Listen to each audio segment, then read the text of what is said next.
I'm your host, Jason Hopkins, and today we have a special guest.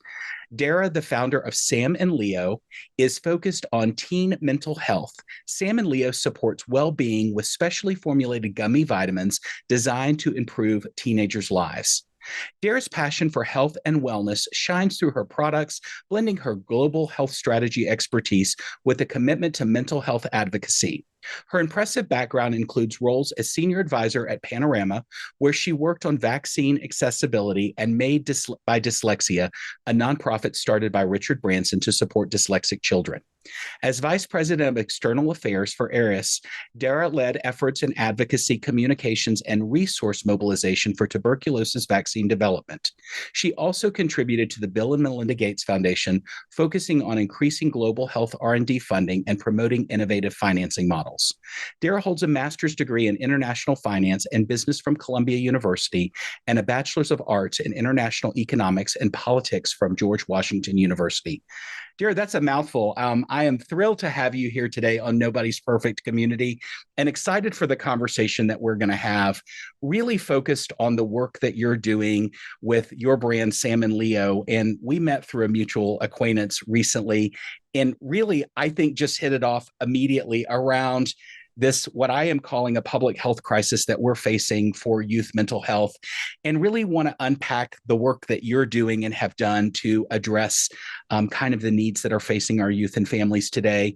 But before we get started, tell us a little bit more about SAM+LEO and what was the inspiration point that sparked you getting on this path to begin with? Yeah, no, thanks so much for having me. And there's so many touch points here, but definitely I come from a background in social impact and wanting to have a change. And so I'd always had these ideas that there was a gap in the market for my own kids. And Right. so when COVID happened, I wasn't traveling and I had some time to start kind of going down that path.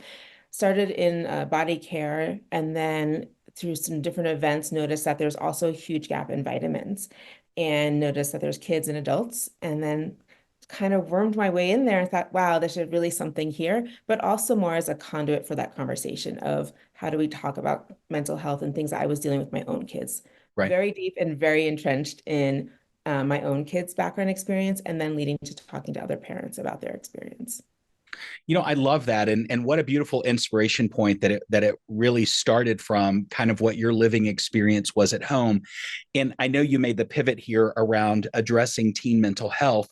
Like, again, so many of us are thinking kids vitamins are the Flintstones or whatever version of the kids vitamin there, and you were very intentional in recognizing that there was a gap between kids vitamins and adult vitamins. Like, what was the synchronicity there of really recognizing there is this gap, and how are they different from one or the other audiences that were being served? Yeah, there's probably different levels there, but one is like teens just aren't taking vitamins. So what's the baseline? And I used to joke that like I fed my kids all organic and made my own baby food, but they still wanted like Subway and Dr. Pepper, right? So like at a nutritional level, they probably weren't supporting themselves. But then I was starting to look at like the needs of kids, and it was sleep, energy, immunity, especially after COVID. And thinking about like what was missing in my own kids' lives and what I wanted, and for it to taste good. Um, and then also just recognizing that it could be a conversation starter. So like you're not getting enough sleep, or maybe you shouldn't have the Monster or Red Bull or energy drink. What are some other options? So that's where that kind of came from. Um, I would say that they don't also didn't need to be gendered. It wasn't a boy or a girl. It's just like where can we meet our kids at, like not even at a multivitamin, but like what are their real needs are. And then the last thing I'll just say on that is if we're getting into the mental health discussion, there are lots of options in medication, not medicating, nutrition, other supplements. And I think some of the best psychiatrists in this field will definitely look at that whole spectrum. And so Right. whether you are on that journey with medication or not, there are other things you can do to support your body in that mental health journey to make yourself feel better and to start to actually listen to your own body and teach kids to say, how am I feeling in my body? So it kind of covers all those different levels. Well, I love that. And really, with your expertise, kind of pulling back at a higher level and not only recognizing what you're dealing with in your own home, but kind of looking at what's the broader context and picture that we should be focused on. And to your point, recognizing that, supplements can be an important part of anybody's life. I take a ton of supplements myself. I'm guessing you probably do as well. But recognizing that there are things that we can be deficient in, not through any fault of our own, but perhaps we're not getting them through the right diet or eating the wrong food or just environmental challenges that we face. But what I loved when we first met and you shared some samples with me of SAM+LEO is really the intentionality around what you just said, focusing on here's a vitamin for sleep, here's a vitamin for anxiety, really looking at kind of the symptoms that we're seeing play out in our lives and addressing those seems a lot more straightforward than like just take this vitamin C for whatever purpose and I don't know what that's going to do for me or not. Like how did you land on making the stretch from okay, there's a need for supplements and let's address this from the perspective of what are the things that we're really struggling with? Yeah. Some of it was just intuition, right? And what, I was dealing with my own kids. I Right. wanted them to be all, I have five that we can talk about, but you can take them all. They not one or the other. They're not going to interact with each other. Um, and there's lots of room for brand. Like this is not an exhaustive list. There's gut health, there's brain function, there's focus, there is sport. A lot of our kids are playing sports. How do we support them there? There's so much more. These were like the five that I was seeing in the news, in the media, my own kids, what we're struggling with, and what parents aren't even thinking about there might be an Right. issue, right? So like if your kid needs energy, they're reaching for an energy drink or caffeine, not even knowing. Like like maybe it's a brand education opportunity. So like, what are the things that we could be doing that we don't even think about because we're not educated to do? Or for sleep, we don't need high doses of melatonin. Maybe we just need a little bit, and maybe it's like a little. There's B6 and passion flower in there. That's just a little gentler. Or the other one I have is for eye health for screen times. People are just looking for blue light blocking glasses or reducing screen time, but we're probably running the greatest experiment of all time on how much screen time we're all having Right. from age 2 on, not knowing what it actually does to our body. Why not supplement that to at least, have a base layer of prevention? And so a lot of it came from prevention, thinking about what we could support, and then my own experience. And like to your point, not just a vitamin C. So the other one, immunity, we all know that if there's inflammation in our body, usually you feel it in your gut or you feel like in your muscles, it's got to be in your brain as well, right? Like your Right. inflammation is happening, and that's what anxiety, that's what a lot of mental health is, probably inflammation happening, and we're just not aware of it. And so immunity function also is reducing the inflammation in your brain, and you may not feel it. So I we can love that. unpack so much there. Well, I mean, but what I really appreciate in you sharing that, and thank you for doing so beautifully, is just the practical approach that you took of like, this is what I'm seeing not only in my own life, but in the worldview, and really getting practical around, okay, how do we better support those things? And to your point, using melatonin as an example, maybe we don't need the required doses. We could get by with a much smaller dose, which I'm assuming might have an impact on somebody's sleep function that could benefit them. That doesn't look like how things are traditionally prescribed. So I think the intentionality of that is what's really sticking with me. You mentioned the prevalence of these mental health conditions that you were seeing over and over again, kind of in the news and playing out in our lives, across the spectrum. What do you think from your worldview are the biggest challenges we're facing today when it comes to teen or youth mental health? Yeah, so many. And I know we've had some of these conversations. A lot of them are what everyone's saying, right? Access to care, navigating the system, supporting our kids in school. Um, where I go to that and some of where I'm focused is a little bit more off the beaten path in the sense of I'm the biggest proponent of therapy, but is 1 hour a week going to change anything in our system? And is that helping our parents at home? So, 1 hour a week is amazing and giving us some tools of a therapist, but like we're living and breathing this as parents at home and we're all suffering. So our own mental health and our kids' mental health. The other part of this is what I'm seeing a lot with kids in particular and friends I talk to is we're not trying to fix our kids. There's nothing wrong with them. They're brilliant, they're amazing. And every time we keep telling them there's something wrong with them, it's not helping the system. It's we need to reframe and discuss the paradigm, but also the discussion of like, this is a support. We go to the dentist, we go to annual wellness exams. This is good mental hygiene, right? Like this is something we should be talking about and supporting. We're not trying to fix anyone, we're trying to support people. And then if you are in crisis, where are those access points? And I don't think people even know where to begin with all of that. And so I think there's so many layers to that. And as my own navigation, mental health is this a big catch-all, just like cancer is, right? There's Right. cancer of every part of our body. The Right. same as mental health. There's anxiety, OCD, bullying, eating disorders, substance abuse. Like all of those require very different discussions and access to care. and for all different ages. And so I think um, we're just like we talk about the iceberg, we're just scratching the surface of Right. what we are able to even see right now and support, but just starting to have those conversations is so critical. Well, and again, nobody's perfect was really, its formation point was better educating parents and youth around what are the challenges that we're all facing. And I think to your point just now, like it's such a broad spectrum, and the goal of this show has never been to make any parent feel bad that they're not doing enough or they could be doing more. But the reality is we're living through times that being able to navigate these ups and downs, not only for ourselves but for our children, is really more paramount than ever. And I think where you and I enter the conversation is really not only helping educate but giving tools for the tool bag that help you better go through those ups and downs in life. And when you kind of hit those rough spots, like what are the things that you can count on and rely on? And to your point with the work you're doing at Sam and Leo, having a healthier internal environment that reduces inflammation markers and all of those things that can contribute to poor mental health and some negative consequences certainly is a starting point. But when I look at what we're facing as a society, you mentioned the iceberg a minute ago. Like, I think all of the things that you just detailed for us so beautifully, and then you compound on the fact that we went through a pandemic that pulled kids away from their socialization that's so vital and crucial to that. Like, again, I think we've scratched the surface. Yeah.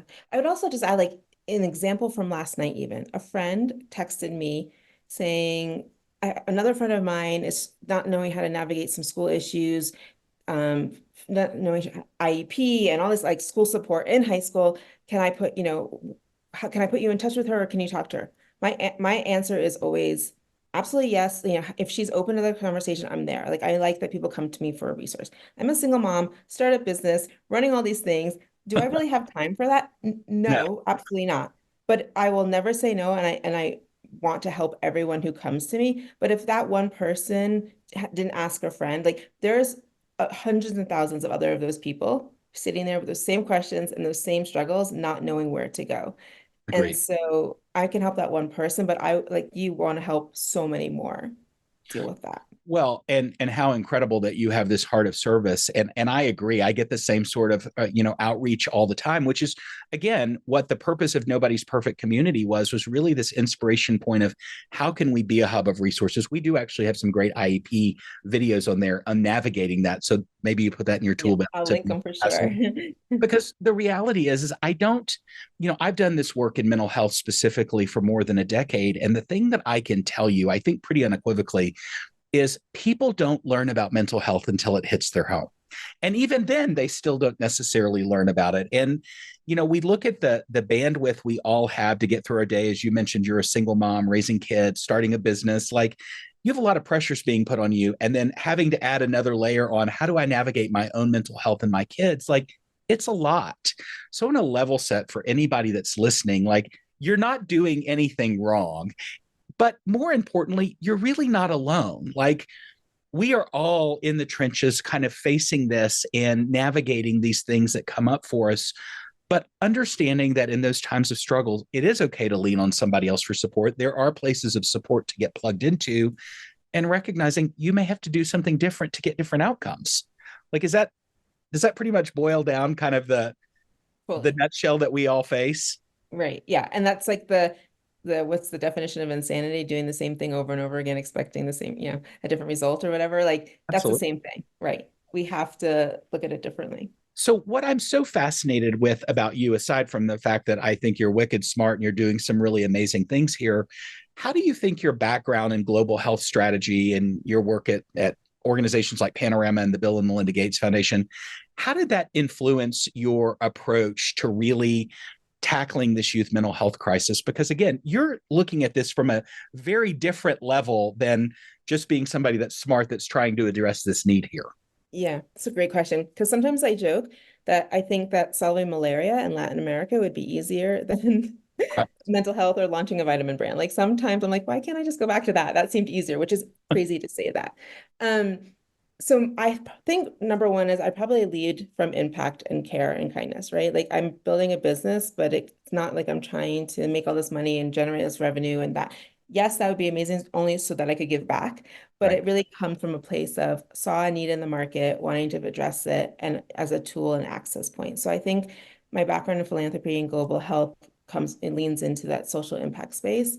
I think the second part is that I do see systems, larger scale strategy. I come from an operations perspective, so I can kind of see all those pieces. I'm a networker. I know I can't do it alone. I will always lean on someone else, look for partnership.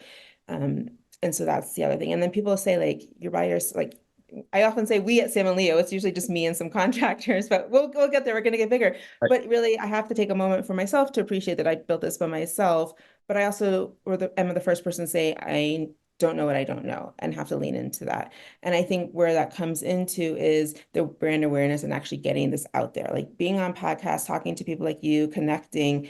It's great that it's there and exists now, but that next level of growing it, I've been with these machines, basically, the Gates Foundation or these other large scale WHO, these are machines that have so much behind them, governments to promote whatever they're working on.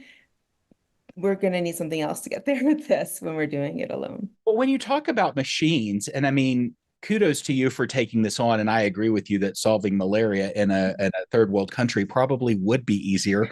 And frankly, from the perspective of mental health, presents so differently in anybody. We could have the same diagnosis and have completely different symptoms and experiences in navigating that. And I do think that contributes to why we've had such fits and starts in this. But when you talk about the machine specifically, why do you think the machine is not taking this on as the public health crisis that we both know that it is?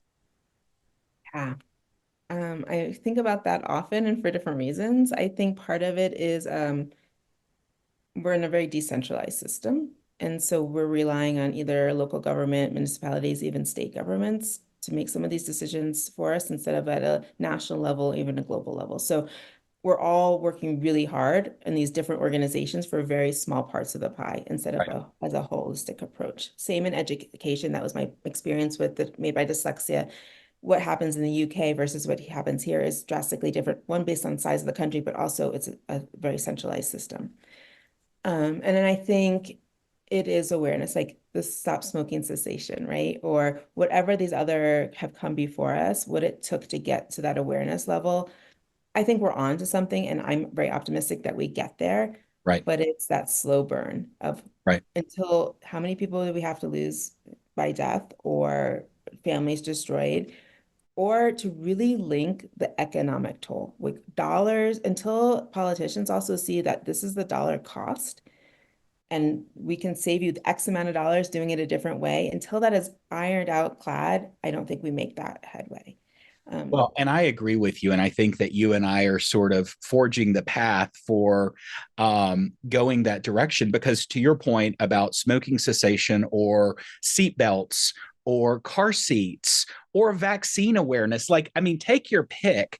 I mean, again, also public health crises that took some time to play out to say, did this save money and save lives? Like, there is an element of this that I think the work that you and I have just started to scratch the surface on in what we're doing in this collective problem really is at the early stages of how do we prevent catastrophic outcomes for our youth as they continue to age into adulthood. And I think that's going to take some time to play out. But I mean, I too am baffled by and again, I don't want to assume it's disinterest in the machine of solving this problem, but there is a reality of there are some key players who could be very instrumental in helping move even the awareness piece to the next level in a way that I think is really what it's going to take. But um, to your point, and I agree wholeheartedly, I mean, this is not a challenge we're facing that's going to be solved by one organization or one group. I mean, it's going to take folks like you and I from different places coming together and saying, hey, we're willing to get in the sandbox together and have this conversation for a common good that hopefully leads us here. Yeah. I think I would also add to that that coming together to craft this very specific ask. What is the this year, 5 years, the one to three things very specific. Like we want X, we want it covered by insurance or Medicaid. We want education in school starting in fourth grade. Whatever those things are, has to be a very specific, unified ask. And I think that's where we'll also start to make that Right. headway. With smoking cessation, seatbelts, those are all very concrete things to achieve. And then the results come after that. And so maybe that's our other starting part is breaking down that mental health ask. Yeah, I think you're spot on there. And I mean, I even look at it in our own work at Nobody's Perfect Community of just recognizing that with all the technology resources we have, that even in 2024, it's amazing that we're one of the few hub of resources that really cultivates and pulls together clinician approved resources from a topic centric approach that really could be a starting place for people to begin their journey of getting connected when they're struggling. Like there's some great resources and great organizations that do incredible work. But again, it doesn't feel like there's anything that pulls them back together, which is why we started the work that we're doing to be more thoughtful and intentional around I'm struggling and what is the shortest line we can create from I'm struggling to I found a resource or support that could help me. Right. And I think that nutrition's a huge part of that, which you're with what you're doing at Sam+LEO, you've really tried to pull that back together. You know, tell me a little bit about some of the outcomes that you've seen in people using your products. Like what are the success stories here? Because I know you have to have them. Uh, Yeah. let's make Sam+LEO shine a little bit more here. I think they come in so many different forms. The first I will say is when I first talk about it or say, and do the pitch or tell someone about the brand, like eyes wide open, and they're like, "What do you mean? Like, you're right. This has never existed. Where can Right. I find this?" Like, people aren't even thinking about it. So then it's just even get that light bulb moment of, oh yeah, my 13-year-old shouldn't be drinking that Monster. Here's an alternative. So like it's from that initial light bulb moment that's most impactful to me because I saw it and then created it, and now parents are thinking that way. I think the second, there's multiple layers here for each one of them. I would say the eyes one is really challenging to educate from just the packaging and awareness, but then parents get it that like screen time, it only ever came in a capsule, never as a gummy. And like I'm not telling you to stop watching the screens or we're all on the screens. Like that's not the message here. We're The not message shaming you for that. exactly, we're all in it together. But what are some of those, points of support? And then it could be a conversation of, it's too much screen time. And then the energy one really is the one that we've leaned into a lot because it's either caffeine or not. So what can we think about are these other options? And parents had no idea that there was a solution other than caffeine, that the B complex could give you that energy. So my 16-year-old grabs them in the morning before school. He gives them out to his friends. I feel like he's stealing vitamins at school, but whatever. There's worse things. Exactly. It could be worse things. And then they all like, they taste good. Sometimes I'll get the feedback like, oh, there's sugar in them. I was like, have you seen the sugar in a Monster or like a Red Bull? Like, I'm okay with the 1 or 2 grams of sugar that tastes good because I want them to take these, right? Right. And then for the ashwagandha relax calm one I have for stress and anxiety, just that like I can take something any time of day, it doesn't have to be at night or sleep, and I can just like relax the body a little bit and give you that breathing room. It's not like a cure-all for everything, but Right. just kind of reduces that cortisol level. And the other way I describe this, so there's 5 right now. I think our kids and my kids in particular, and what I've heard from other people, they'll naturally go to the sleep one or the energy one, things they can actually feel. I want to go to sleep. Like, how do I like wind down my day? Or I'm feeling like need energy. They'll ask for those.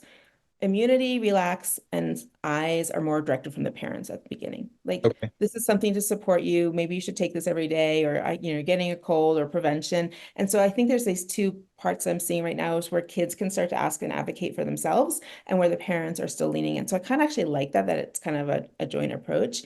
We'll see where it goes. The vitamins are safe for age 4 and older, so anyone, the kids can take them as well. Adults like them as well. So we'll start to see where parents and other age groups are seeing those effects. But for me, it's interesting to see in that like 11 to 14-year-old range of where they're really individuating and seeing, making different choices. And they're all being exposed to vaping. They're all being exposed to other things outside the home.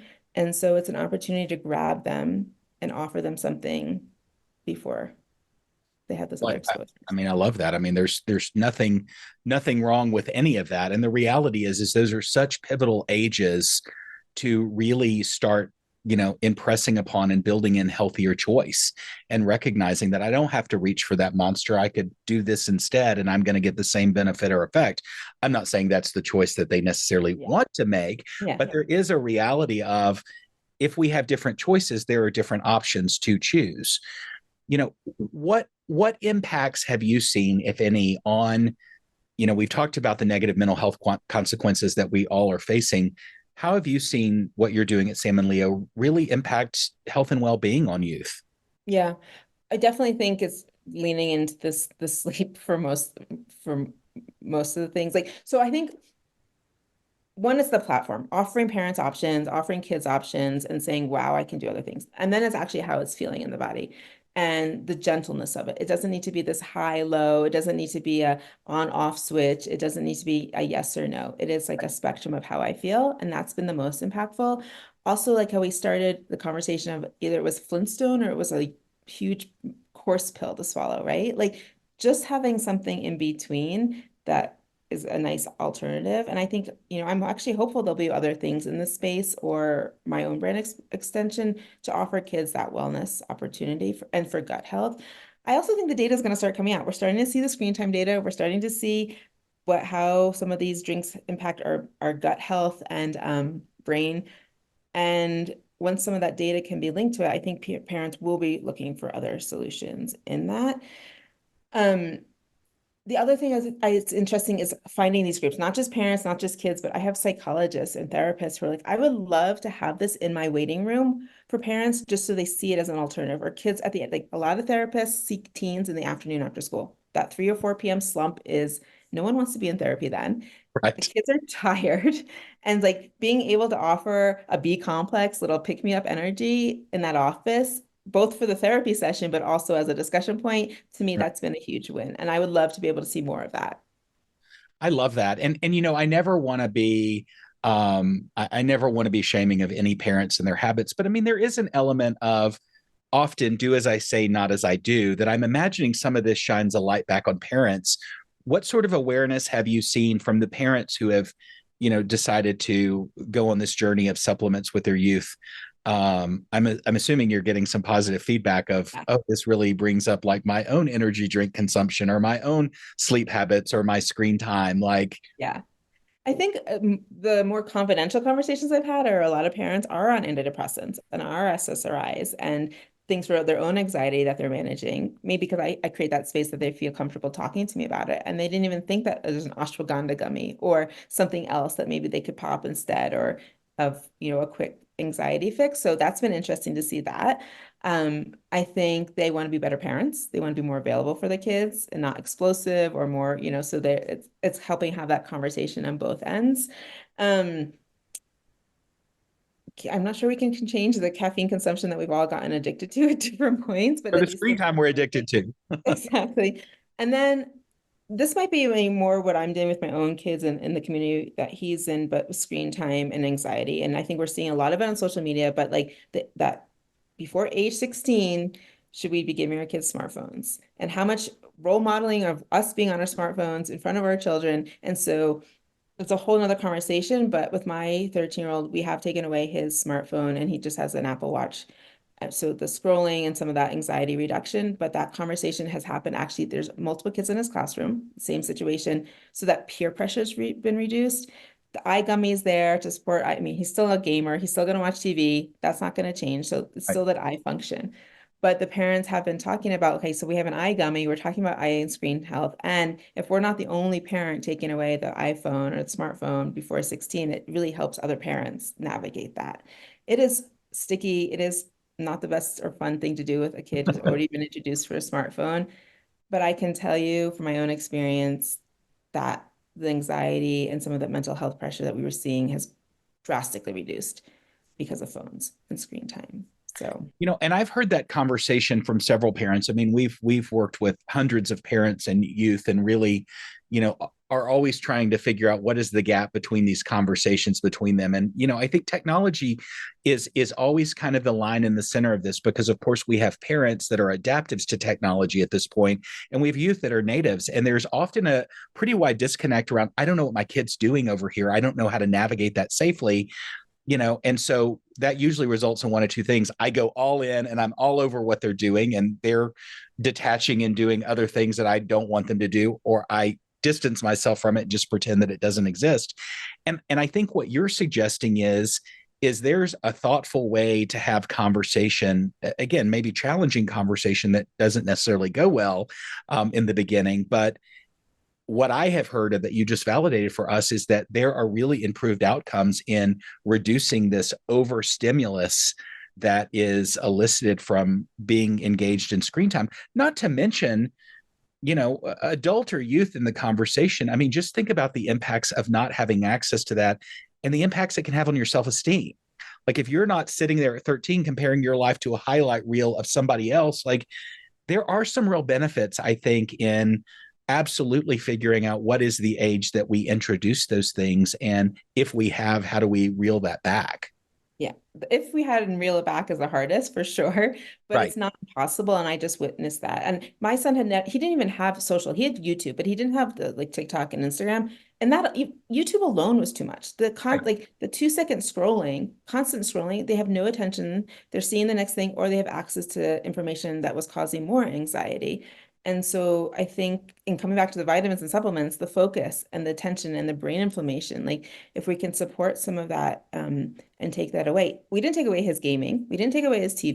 He Right. has an Apple Watch where he can text and map and get around. It was the constant scrolling, quick scrolling. And that alone, I think, has changed some things. And so I'd be interested to see where it goes. Um, and I don't want parents to get to a crisis point when they do it, right? It's Right. nice to be able to make that mindful decision before you're in crisis. Well, it's interesting. I was talking to a mom recently that had said that they had introduced that, like their youth was really anxious, really overwhelmed, and that kept seeming to escalate. And they made the suggestion of what if we remove your stimulus from social media for the next week and let's take your iPhone away and you decide, do you feel better or not? And I think there was some pushback initially, but once the youth was engaged in that decision, actually was able to validate, I feel better and I don't feel as anxious, which then led to, okay, well, why don't we integrate that in more consistently? So, I think there's multiple ways to do that. I don't know that you have to quit cold turkey, uh, Exactly. but there are ways to do that thoughtfully. But again, I go back to, and I'm not a parent, so I want to own that straight up front, but the reality of, you know, as a parent who's listening, like there is no expectation that you're going to do this perfectly.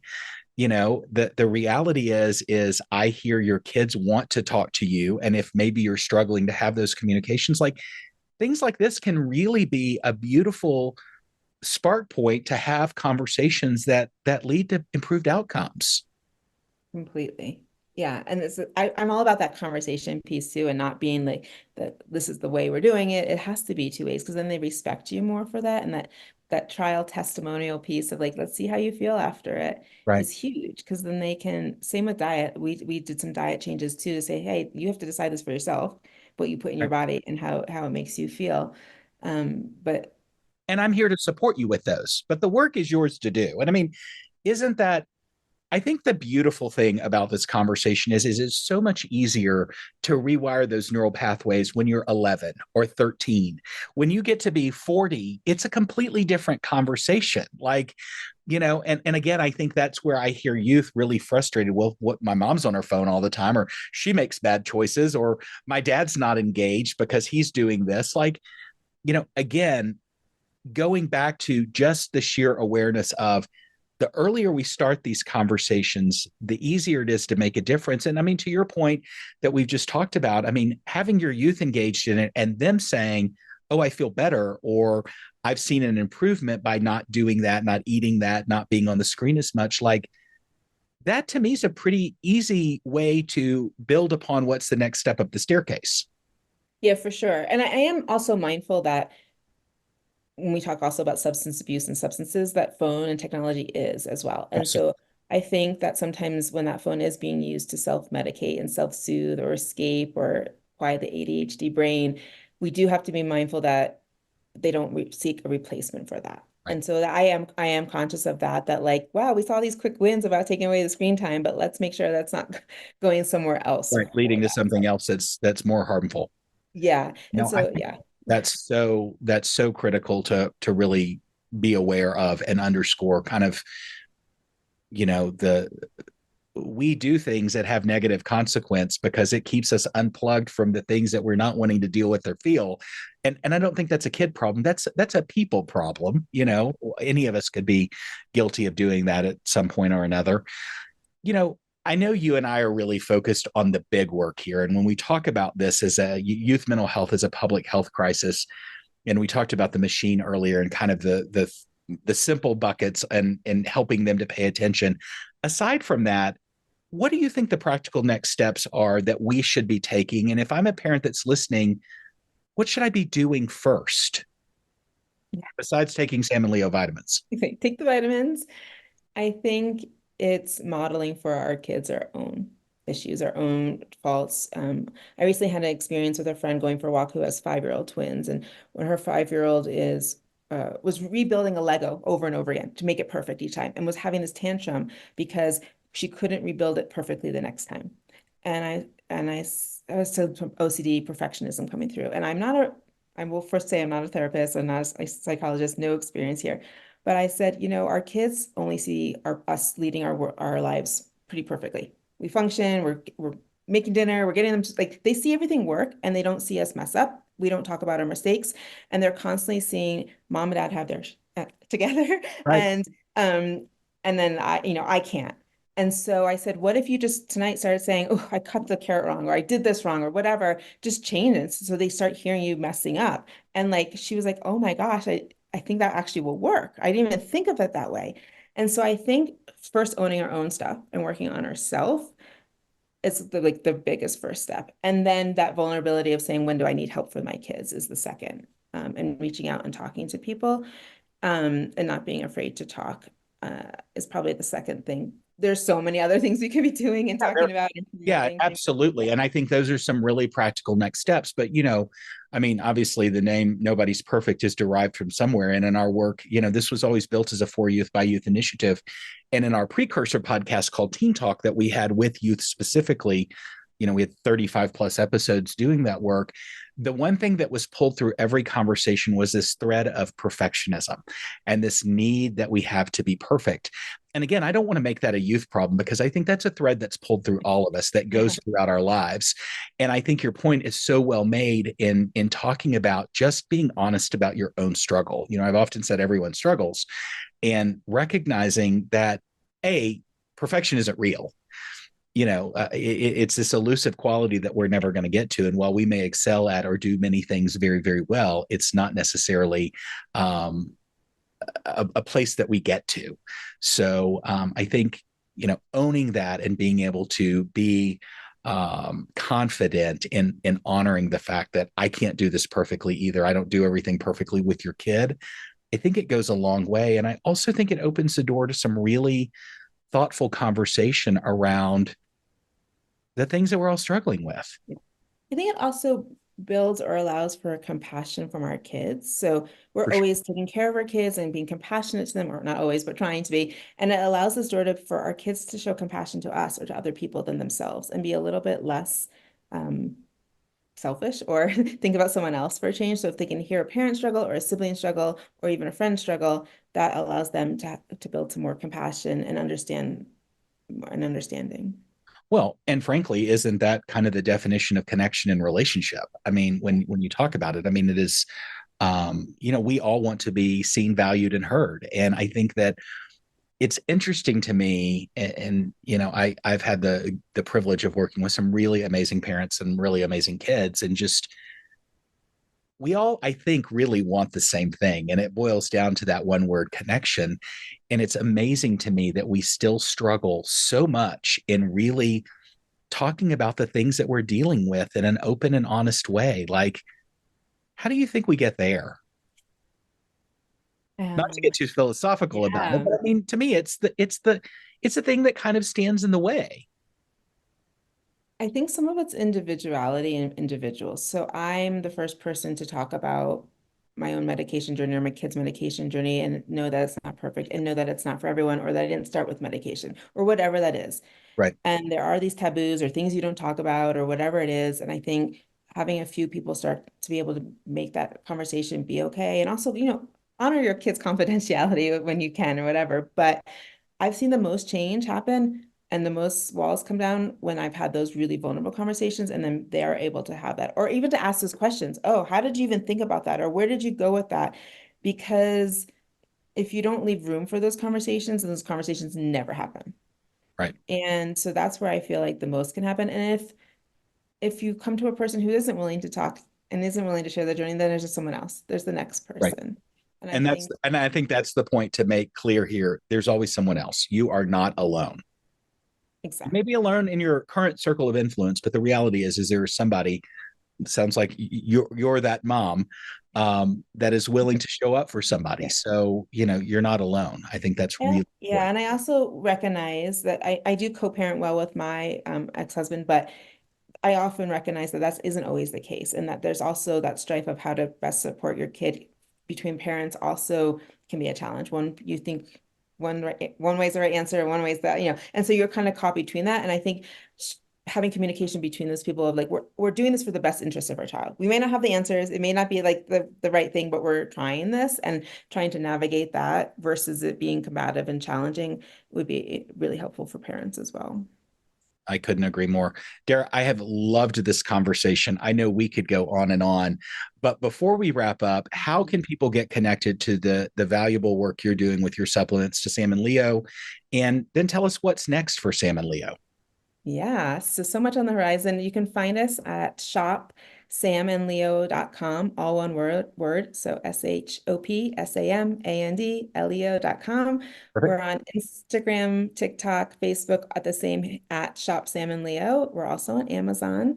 Um, and we're just really trying to navigate both supporting parents, families where we're at and giving out samples and getting out the word. So like through the vitamins on social platforms, but also getting on store shelves so that there is brand awareness. So you might see us in some bigger stores coming soon. Love it. And then we're also just always open to partnerships, either through nonprofits or brands that we want to give back to. So definitely reach out if you want to talk about a partnership or a collaboration. We're really open to that too. I love that. Well, and I wish you much success with what you're doing. Kudos to you for taking this on. It's such important work. And there's one question we like to ask all of our guests before we wrap up. What does nobody's perfect mean to you? Oh, hands down, like you couldn't have made a better title for this because we are all human and we're all navigating this without a manual or without a guide. And so we're just trying to do the best we can for ourselves and our kids and what we're given on this planet with everything we're trying to do. So I really appreciate the words alone of that we're not perfect and a daily reminder that We sometimes we're all better need than that. others. And Yeah. thank you for your kind words. And I'm grateful for you being here today. So if you've tuned in today, I'm so thankful that Dara Erck has joined us to talk about her fabulous supplement line that she has with Sam and Leo, and really the conversation that we've had about the public health crisis that we are facing related to our youth mental health. And more importantly, I want to thank you for being a part of the Nobody's Perfect community, which is dedicated to supporting and inspiring, empowering youth and families. We hope you enjoyed today's transformative conversation. Together, we're dismantling stigma and providing solutions for mental health and well-being challenges so everyone can thrive. Join us every other week on cozy101.com/imperfect or on your favorite streaming platform to continue embracing our shared human experience. If you or someone you know is struggling with mental health, please visit nobodysperfect.community to get immediately connected to a hub of clinically approved mental health resources and tools designed to support you wherever you find yourself on your journey. And be sure to follow us on @Nobody'sPerfectCommunity on Facebook, Instagram, YouTube, and TikTok. I'm your host, Jason Hopkins, and it's been a pleasure having you here. Stay connected, stay inspired, and remember, nobody's perfect because perfection isn't real. Your story is. Until next time.